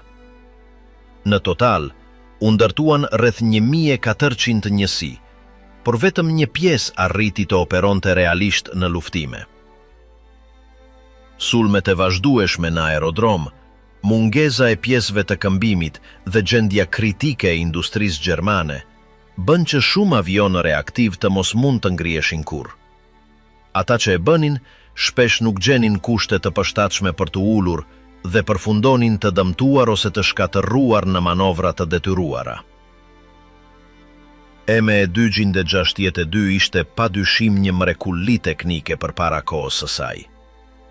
Ai përfaqësonte të ardhmen e aviacionit luftarak dhe tregoi në pak muaj atë që do të kishte qenë e mundur nëse do të ishte zhvilluar vite më parë. Aftësia e tij për të tejkaluar çdo gjuajtës aleat, armatimi i tij shkatërrues dhe dizajni i tij revolucionar e kthyen atë në një kërcënim real në letër dhe në ajër. Por lufta nuk fitohet me prototipe, dhe në 1945 ishte tashmë e qartë se avantazhi aleat në numër, logjistik dhe kontroll të qyelit nuk mund të përmbysej me vetëm njërisim. Edhe pse Schwalbe 2 ishte një prove gjallë e zgjuarësisë teknologjike gjermane, ai simbolizoi gjithashtu kolapsin e një makinerie luftarake që nuk mund t'i mbante më përfarimet e saj. Avioni reaktiv i pavulnerueshëm ndaj gjuajtësve armik kishte mbërritur, por e bëri këtë shumë vonë për të ndryshuar historinë. Mbështetja amfibiane, Z-Teufel elefanti, që nuk do të lundronte kurrë. Në mes të 1944, kur lufta po anonte përfundimisht kundër Reichut të Tretë, Kriegsmarine vendosi të investojë në zgjidhje teknike të pazakonta. Një nga këto investime ishte zhvillimi i Z-Teufel, një nëndetse gjuzhe e konceptuar për të operuar me kapacitete amfibiane, e aftë të lvizte në tokë dhe të zhytej pa ndihmë të jashtme. Koncepti lindi në qendrën e provave të torpedove të Eckernförde, ku një ekip i drejtuar nga Alois Lödige mori vetëm 4 muaj për të kthyer një plan në një prototip operacional. Veçoria më e dukshme e Z-Teufel ishte natyra e saj e dyfisht. Jo vetëm që duhej të lundronte në ujë si çdo nënujore, por e vetë lvizte në tokë fal zinxhirëve të saj të instaluar në të 2 anët e bykut. Kjo karakteristik i lejonte asaj të vendose nga një rimorkio e blinduar standarde 35 tonësh, pavarësi nga vinçat, anijet ngarkuese apo infrastrukturat portuale. Një lëvizhmëri e tillë u ofronte njësive luftarake një fleksibilitet të madh për të zgjedhur pika lëshimi në zona të largëta ose të vështira për t'u arritur. Gjithashtu, konsiderohej e dobishme për misione ku diskrecioni operacional ishte thelbësor, pasi automjeti mund të lvizte në tokë deri në një breg të izoluar, të hynte në ujë dhe të vazhdonte në ndet pa ndërhyrje të dukshme. Me një gjatësi prej 13 metra e gjysmë dhe vetëm 2 metra gjerësi, Z-Teufel zhvendoste 20 ton në kushte operative. Ndërtimi i saj u optimizua për të arritur manovrueshmëri dhe stabilitet në zhytje. Provat, të kryera nga komanda e provave 456 e njësive luftarake të lehta, zbuluan se në Nujorja arrinte një thellësi operative prej 21 metra, duke mbetur pak nën kufirim prej 25 metra të parashikuar në dizajn. Pavarësisht kësaj, manovrat e zbritjes dhe ngritjes kryheshin me një butësi të dukshme, të ndihmuara nga një timon thellësie me reagim të shpejt dhe një sistem kontroli të tipit LEV, të ngjashëm me atë të një avioni. Ndër përparimet e saj teknike shquhej një mbrojtës valësh prej plekziglasi që përmirësonte dukshmërinë e pilotit gjatë lëvizjes në sipërfaqe. Gjithashtu, përfshinte një busul magnetike të montuar mbi direkun e snorkelit, e cila mund të lexohej në mënyrë indirekte përmes pasqyrave të vendosura në qendrën e komandës. Ky dispozicion parandalonte që operatori të duhej të ekspozonte pozicionin e tij ose të braktiste kontrolin për të verifikuar lundrimin. Për sa i përket armatimit, Z-Teufel ishte menduar të përdorte 2 torpedo G7 me kalibër 53 cm. Ndryshe nga nëndetëset e tjera xhuzhe, ky dizajn mund të lëshonte torpedot në distancë të plot, fal një sistemi të qelizave të nënshtytjes që kompensonte impulsin e tyre filestar, duke lejuar arritjen e rrezeve midis 1 dhe 12 kilometra në varësi të llojit të torpedos së përdorur. Alternativisht, nëndetësja mund të mbante 4 mina detare të shpërdara përgjatë trupit të saj. Si mjet mbrojtjeje me rreze të shkurtër, ishte e pajisur me një mitraloz ose një flakhedhës, të menduar për situata luftarake në sipërfaqe ose gjatë zhvendosjes toksore. Megjithatë, projekti u përball me kufizime kritike që nga fazat e tij fijestare. Motori i parashikuar, një naft 200 kuaj fuqi i kombinuar me një shtytës elektrik 100, nuk u materializua kurrë. Në vend të kësaj, prototipi u pajis me një motor nafte me vetëm 80 kuaj fuqi dhe një elektrik 24, një kombinim qartësisht i pamjaftueshëm për kërkesat e dizajnit. Ky deficit i fuqisë komprometoi si shpejtësinë në zhytje, ashtu edhe efikasitetin në zhvendosjet toksore. Në prova reale, Z-Teufel arriti një maksimum prej 8 nyje në ujë dhe 10 në sipërfaqe. Një tjetër pikë e dobët ishin zinxhirët e saj. Duke qenë shumë të ngushtë, ato rrisnin presionin mbi terren dhe bënin që nëndetësja të fundosej lehtësisht në zona të rëreshme ose me baltë në buzë të detit. Kjo situatë mund të ngadalsonte rënd avancimin ose madje të gjeneronte rrezik mbytjeje. U arrit deri në propozuar ridizajnimi i sistemit të tërheqjes me zinxhir më të gjerë, por provat nuk arritën t'i zbatonin ato para fundit të konfliktit. Përveç kësaj, pesha e automjetit, që i fitoi pseudonimin Elefanti midis operatorëve të tij, vështirësonte çdo përpjekje për ta lehtësuar atë, pa kompromentuar strukturën e tij. Provimi serik duhej të kryej në impiantin Borgward, i vendosur në Bremen, ku u iniciuan 3 njësi dhe u projektuan të paktën 20 të tjera me sisteme shtytëse të përmirësuara. Asnjë nga këto ekzemplar nuk u finalizua. Drejt ditëve të fundit të konfliktit, Modeli i vetëm operacional u transportua në Shlutup, në periferi të Lübeck, dhe u eliminua me urdhër të drejt për drejt të komandës detare. Zona e destinuar për ruajtjen dhe provat e tij mori emrin e koduar Blaukoppel. Pavarësisht defekteve të tij, Zitoifel ngjali interes për kapacitetet e tij potenciale. Ishin në zhvillim variante të ardhshme të pajisura me torpedo të drejtuara me kablo, si lloji Grile, si dhe përshtatje specifike për sulme zhytjeje kundër objektivave bregdetare. Asnjë nga këto propozime nuk shkoi më tej se letra. Dështimi i Zitoifel nuk u shkaktua nga mungesa e risive, por nga një kombinim problemesh teknike, materialesh të pamjaftueshme dhe urgjenca e kontekstit të luftës. Megjithatë, ai la regjistër të një përpjekjeje serioze nga inxhinieria ushtarake gjermane për të kombinuar lëvizhmërinë toksore me sulmin në New York. Në arkivat teknike pas luftës, projekti u rishikua nga fuqi të ndryshme, si shembull i dizajnit hibrid, ndonse nuk u rimor kurrë në formë operative. Kështu, Zitoifel përfundoi si një anomali teknologjike e luftës së dytë botërore. Lindur shumë vonë dhe me shumë mangësi për të ndikuar në zhvillimin e konfliktit, ishte një tjetër nga eksperimentet e dëshpëruara të Rajhut të Tretë për të fituar kohë përballë kolapsit të afërt. Edhe pse nuk hyri kurrë në luftime dhe as nuk kaloi fazën e prototipit, dizajni i tij amfibian, sistemi i tij i plot i armatimit dhe autonomia e tij operative e vendosin atë midis projekteve më të çuditshme dhe ambicioze të arsenalit nazist, harruar midis kaosit të muajve të fundit të konfliktit.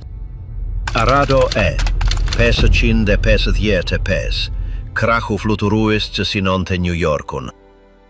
Në fund të 1943, inxhinierët e Arado filluan të skiqonin një avion të aftë për të kaluar Atlantikun dhe për të arritur territorin amerikan. Propozimi, i konceptuar në instalimet e Landeshut në Silezi, niste nga një premise thjesht. Të zhvillohej një makinë mjaft e shpejtë, e lehtë dhe e fuqishme për të shmangur mbrojtjen ajrore aleate. Në drejtimin teknik të Dr. Laut, ekipi gjerman filloi të eksploronte variante të krahut fluturues me një dizajn që eliminonte sipërfaqet e panevojshme për të reduktuar rezistencën ndaj ajrit. Në prill të 1944 u përcaktuan kërkesat minimale: shpejtësi e madhe, autonomi mbi 5000 kilometra dhe aftësi për të ngarkuar të paktën 4 ton bomba. Diskutimet përqendroheshin në gjetjen e mënyrës më të realizueshme për të arritur atë kombinim. Në pak muaj u hodhën në tavolinë më shumë se 12 propozimesh. Të gjitha ndiqnin të njëjtin parim bazë: një bombardues 2 vends me rreze të gjatë dhe shpejtësi të lartë, i ushqyer nga reaktor. Disa ide madje konsideronin përfshirjen e deri në 8 motor. Pavarësisht entuziazmit të inxhinierëve, asnjë nga ato dizajne nuk kaloi fazën konceptuale. Modeli kryesor, i caktuar si E555-1, ishte më i zhvilluari i të gjithë grupit. Bëhej fjalë për një strukturë tërësisht metalike, të prodhuar me një kombinim çeliku dhe duralumini. Trupi ishte i reduktuar, pasi avioni ndikte logjikën e një krahu fluturues të pastër. Kabina e presionizuar zinte pjesën e përparme, me një seksion rrethor që integrohej butësisht në profilin aerodinamik. Në anet, 2 stabilizator vertikal siguronin stabilitet drejtimi. Ata ndodheshin më shumë se 6 metra nga qendra e gravitetit për të garantuar një kontroll efikas. Karroca e uljes përbëhej nga 2 sisteme tandem me rrota të 2 fishta që tërhiqeshin brenda krahëve. Në pjesën e përparme, një rrotë 2 fishte vendosur nën kabinë tërhiqej në drejtim të kundërt. Si alternativë për kushtet e mbipeshës, parashikohej përdorimi i një sistemi ndihmës uljeje të hedhshëm. Në pjesën e sipërme të krahut do të instaloheshin 6 reaktor BMW 003A të rreshtuar paralelisht. Më vonë u ngrit mundësia për t'i zëvendësuar ato me 6 motor Heinkel HS-01 vjet të cilet ofronin shtytje më të madhe. Kjo rikonfigurim do të lejonte arritjen e shpejtësive më të larta pa kompromentuar integritetin strukturor të avionit. Çdo vendim teknik synonte një qëllim të vetëm, të krijohej një bombardues që mund të arrinte qytete si New Yorku ose Chicago pa u furnizuar. Mbrojtja e aparatit gjithashtu u planifikua me kujdes.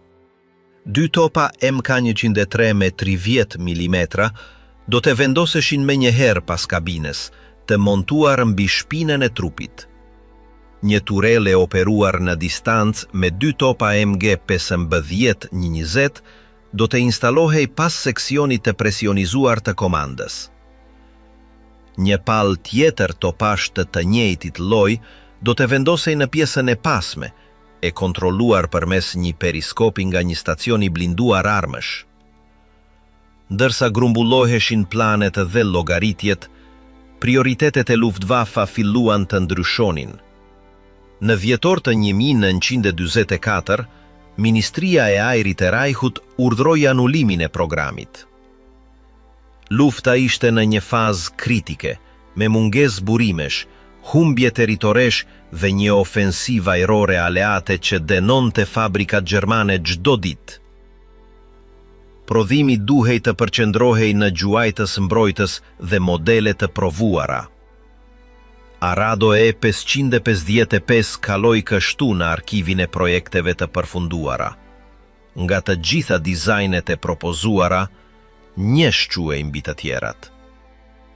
Modeli E555-Va, me një hapje krahesh prej më shumë se 28 metra, ishte menduar të përfshinte 3 motor BMW 028, të cilet ende nuk ishin zhvilluar plotësisht. Me depozita ndihmëse, llogaritej se mund të mbulonte deri në 7500 kilometra.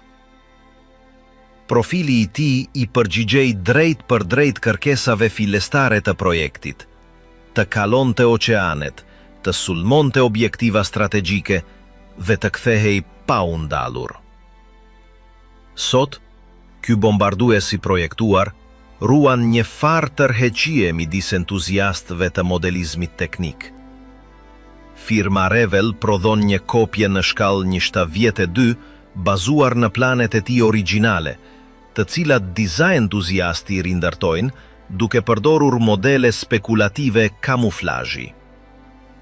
Në këtë fushë, E555 pushoi së qeni një kërcënim mbi Atlantik për t'u kthyer në pjesë ekspozite. Dizajnet e tij janë pjesë e katalogëve historik të aviacionit të avancuar të Reichut të Tretë, si një nga të paktët antar të programit America Bomber, me dokumentacion teknik të detajuar. Idet që rrethuan E555 së bashku me dizajnet të tjera si Horten Ho 229 ose Junkers Ju-287, tregojnë një tendencë të qartë në vitet e fundit të konfliktit. Zëvendësimin e luftimit konvencional me teknologji eksperimentale. Gjermania nuk po përpiqej më të fitonte luftën në fronte, por të imagjinonte një goditje që do të ndryshonte rregullat. E555 ishte një nga ato goditje të imagjinuara. Reichenberg, Bomber me Pilates Quadrilius Leonidas. Pas vitesh lufte dhe me frontin që po shpërbëhej, Gjermania naziste u përpoq t'i kthente burimet e saj të fundit në armë të dëshpëruara. Një nga ato përpjekje ishte Fieseler Fi-103 Reichenberg, një version i përshtatur i bombës fluturuese V1, e pajisur me kabin për një pilot. Ky aparat u projektua si një prev me pilot brenda programit të skuadriljes speciale Leonidas, nën komandën e Kampfgeschwader 200, një njësi e operacioneve të fshehta të Luftwaffe. Idea buronte nga një nevojë konkrete. Goditja me saktësi e pozicioneve aleate, veçanërisht anijeve, duke përdorur një makinë bazike por vdekje prurëse. Që në fillim u vlerësuan 2 platforma të realizueshme, gjuajtësi me 328 i cili paraqiste defekte serioze teknike, dhe një version i modifikuar i V1, i zgjedhur përfundimisht për thjeshtësinë e tij strukturore. Ky projekt u nxit nga Otto Skorzeny, i cili pati bashkëpunimin e aviatores së provave Hanna Raiç. Ajo kishte promovuar që nga 1943 përdorimin e avionëve një personësh për misioneve të vrasëse, një ide që mori formë kur u rimor nga komanda e lartë. Programi mori emrin Reichenberg, të marrë nga një lokalitet në Sudetenland ku u formulua propozimi origjinal. Aspirantët për të manovruar këto pajisje pranonin kushtet e një misioni pa kthim të garantuar, duke e ditur se operacioni përfshinte rrezik ekstrem që në fillim. Procesi i trajnimit u zhvillua nën protokolle të rrepta dhe pa qasje në mjete të mjaftueshme. Në mes të 1944, Instituti Gjerman i Kërkimeve për Fluturimin pa motor, i vendosur në Einring, mori përsipër ndërtimin e prototipeve. Paralelisht u hap një linjë montimi në Dannenberg, ku bombat V1 u zhderruan në versione me kabinë. Modifikimet kryesore konsistonin në përfshirje në një sediljeje nxjerrëse, komandave të kontrolit dhe një vizioni frontal të përshtatshëm për pilotin. Kabina e vendosur në pjesën e përparme të trupit ishte metalike dhe mbyllur, me instrumentim bazë. Shtytësi vazhdonte të ishte një pulsoreaktor Argus AS-011, i montuar mbi trup. Krahët të drejtë dhe pa aftësi palosjeje ruanin dizajnin origjinal të V1. Karroca e uljes ishte formuar nga rrëshqitëse të fiksuara në vend të rrotave. Ngritja kryhej me ndihmën e një bombarduesi Heinkel He-111, i cili transportonte Reichenberg të bashkangjitur nën krahun e djathtë. Pasi të lirohej, piloti kishte kontroll të plot të aparatit deri në goditje. Në tetor të 1944 u vendosën zyrtarisht 4 versione të ndryshme të aparatit. E para ishte një aeroplan pa motor, i menduar për pilotët në formim që të familiarizoheshin me kontrolet. E dyta kishte një kabinë të dyfisht dhe përdorej në trajnimin e avancuar. E treta replikonte plotësisht formen dhe komandat e modelit përfundimtar, ndonse ende nuk kishte shtytje aktive. Dhe së fundi, versioni i 4 tashmë përfshinte motorin funksional dhe ishte i destinuar drejt për misione reale kundër objektivave armike. Edhe pse operacioni i Reichenberg nënkuptonte rrezik shumë të lartë, inxhinierët siguronin se ekzistonte mundësia e arratisjes. Sedilja nxjerrëse, së bashku me kabinën e blinduar, ofronin një opsion të fundit mbijetese përpara goditjes. Sidoqoftë, në praktik, kohët e vendimit ishin aq të shkurtra saqë pak kishin besim në efektivitetin e sistemit. Fluturimet e provës u mbikëqyren nga Hanna Raiç, e cila gjithashtu fluturoi në disa nga modelet. Gjatë një prej këtyre provave, aparati u bë i paqëndrueshëm duke detyruar një evakuim urgjent. Edhe pse pilotja mbijetoi, epizodi tregoi kufizimet e dizajnit dhe shkaktoi debate të brendshme mbi realizueshmërinë taktike të sistemit. Programi kishte 12 pilotësh në formim dhe disa prototipe operative. Sidoqoftë, situata ushtarake e Gjermanisë po përkeqësohej me shpejtësi. Prioritetet e prodhimit u përqendruan në modele mbrojtëse si Messerschmitt M262 dhe Reichenberg u la pas dore. Në nëntor të 1944, programi u pezullua me urdhër të drejt për drejt të Hitlerit, i cili konsideroi se ndikimi moral i misioneve vetvrasëse mund të ishte kundërproduktiv për opinionin publik. Pavarësisht se ishte konceptuar për luftime, asnjë Reichenberg nuk u përdor në misione reale. Projekti mbeti si një nga shumë përpjekjet e dëshpëruara të Gjermanisë naziste për të përmbysur humbjen e saj përmes zgjidhjeve ekstreme. Në përfundim të luftës, prototipet u konfiskuan nga forcat aleate. Disa ekzemplara rriten në muzeume ose ishin objekt analizash për karakteristikat e tyre të veçanta. Nga pikpamja teknike, Fi-103 Reichenberg përfaqësoi një përshtatje rudimentare të teknologjisë ekzistuese. I mungonte risia reale, por zhvillimi i tij pasqyroi dëshpërimin e komandës së lartë për të gjetur mënyra të shpejta dhe ekonomike për të sulmuar armikun. Përdorimi i vullnetarëve të gatshëm për të pilotuar predha shpërtyese shënoi një kufi etik brenda konfliktit. Edhe pse u shmang nga aplikimi i tij, koncepti u studiua nga vende të tjera pas luftës. Topi Sonic Nutsist, prototipi akustik që dëmtonte me dridhje. Shumë përpara se të fillonte lufta, dihej tashmë se ekzistonin dridhje ekstreme që veshi mund t'i kapte ose jo. Disa shumë të larta, të tjera aq të rënda sa që vetëm ndjeheshin. Në Gjermani, shkencëtar të ndryshëm vendosën të provojnë se si këto valë ndikonin në njerëz real. Ata përdorën të burgosur për të eksperimentuar me zëra shumë të ulët dhe shumë të lartë. Zbuluan se më të rëndët që orientonin plotësisht, shkaktonin dhimbje në stomak, marrëmendje, të vjella, diare dhe mungesa ajri. Gjithashtu ndryshonin mendjen, shfaqeshin frika intensive pa shpjegim, disa përpiqeshin të dëmtonin veten ose humbisnin mendjen, dukej se kishin gjetur një armë ideale. Por quarja e eksperimentit në hapësira të hapura ishte një dështim. Nuk kishte mënyrë që ato valë të udhëtonin vetëm drejt armikut. Vetë personeli që operonte makinën gjithashtu vuante nga efektet. Përveç kësaj, aparati ishte i madh dhe mezi funksiononte në distancë të shkurtër. Komandantët përfunduan se ishte më mirë të vazhdonin me mitralozët e zakonshëm.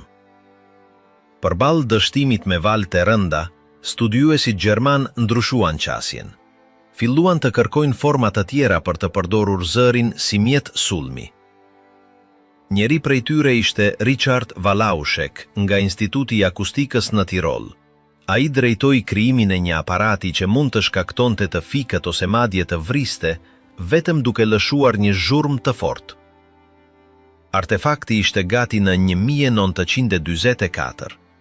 Në qendër të një reflektori të madh rrethor me më shumë se 3 metra gjerësi, vendosën një tub me një sistem ndezjeje në të cilin injektohej metan dhe oksigjen. Duke ndezur atë përzierje her pas here, gjeneroheshin shpërthime të kontrolluara që prodhonin një zukatje të vazhdueshme me frekuencën e kërkuar. Në më pak se 60 metra, ndikimi ishte i tillë sa që shumë binin pa ndjenja në sekonda, ose humbisnin jetën. Por koha po mbaronte. Në janar të 1945, autoritetet pezulluan fondet. Thanë se, duke pasur parasysh situatën e frontit, përdorimi i valve zanore nuk kishte kuptim praktik. Kur trupat amerikane kapën vendin, e gjetën aparatin. Një buletin sekret i majit të 1946 e përshkruante. Në më pak se 60 metra, forca e zërit mjafton për të vrarë. Sidoqoftë ata gjithashtu pohuan se për shkak të rrezës së tij të shkurtër, arma nuk shërbente në luftime reale. Ai prototip Sonic ishte vetëm një nga shumë. Në fund, Raju i tretë la pas një varez idesh të pambaruara, planesh të harruara dhe armësh që nuk arritën kur të ndryshonin rrjedhën e luftës. Shumica nuk dolën nga letra. Të tjerat dështuan për shkak të mungesës së kohës, teknologjisë ose logjikës taktike. Ajo që mbeti ishin copa të ndryshkura, thashe theme të pa konkretizuara dhe dokumente të shënuara si sekret i lartë. Sot, ato mbetje shërbejnë vetëm për të kujtuar deri ku mund të arrijë një ideologji kur përpiqet të kthej shkencën në shkatërim masiv. Ishin makina të menduara për të tmerruar, por frika nuk ishte mjaftueshme për të fituar luftën.